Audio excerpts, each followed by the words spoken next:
ए ममता दिल लगोले रह गई।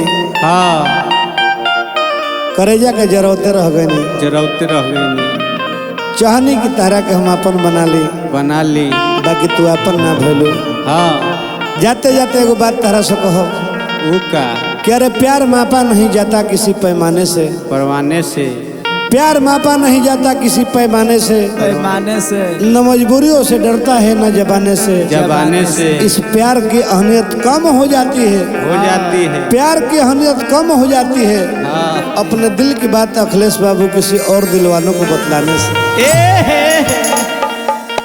ए जान आजमाइश प्यार में जरूरी होती है आजमाइश प्यार में जरूरी होती है ना मिल पाओ किसी की मजबूरी होती है याद तो हम दूर से भी आपके कर सकते हैं याद तो हम दूर से भी आपके कर सकते हैं पर दिल के हसरत मिलने के बाद ही पूरी होती है। क्या बात है क्या बात। ना ममता ना दिल कहता कि कहाँ रहेलू अरे हमर प्यारवा तोड़ के ले लो म्यूजिक से भैया करण भैया वाह।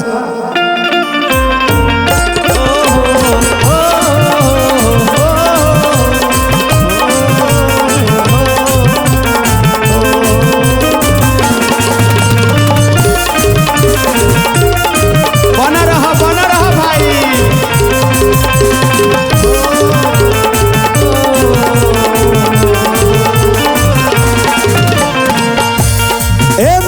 ध्यान दो कहाँ रहेलू प्यारवा तोड़ के कहाँ रहेलू प्यारवा तोड़ के हमारा से मुहवा मोड़ के हमारा से मुहवा मोड़ के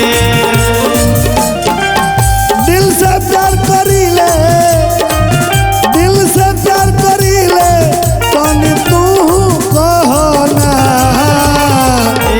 ए गोरिया इलू हमारा के आई लव यू बोलना गोरिया इलू हमारा से आई लव यू बोलना ए ममता इलू हमारा के आई लव यू बोलना गोरिया इलू हमारा से आई लव यू बोलना।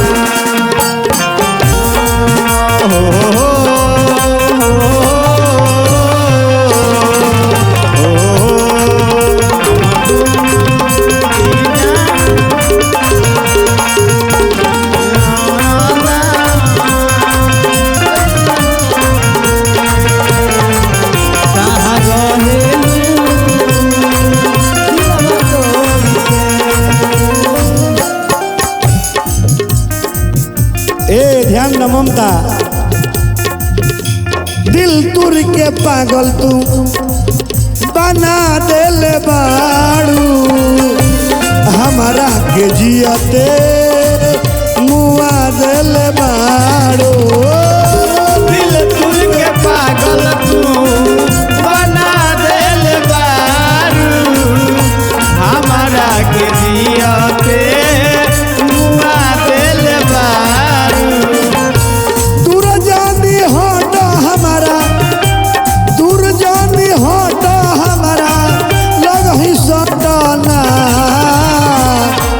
ए गोरिया इलू जल्दी आई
प्यार कुंवर तोहरा से करेले तोहरे सिवाऊ कहे यहाँ भर के मरेले तेरे दिल से प्यार कुंवर तोहरा से करेले तेरे दिल से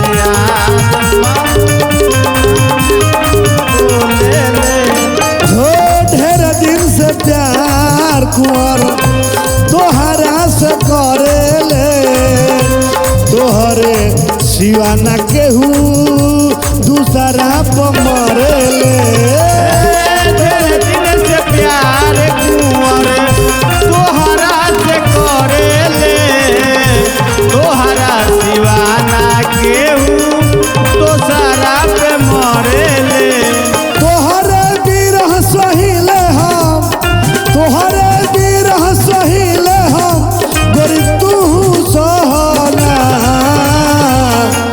ए गोरिया इलू इलू इलू कबो आई लव यू बोला ए गुड़िया इलू इलू हमरा के आई लव यू बोलना ए गोरिया इलू इलू इलू आई लव यू बोला ए गुड़िया इलू इलू इलू आई लव यू बोलना। बाकी समय के हिसाब से अगला पार्ट में को बताओ तने कि ननद भौजाई के रिश्ता बड़ा विरह का रिश्ता होला।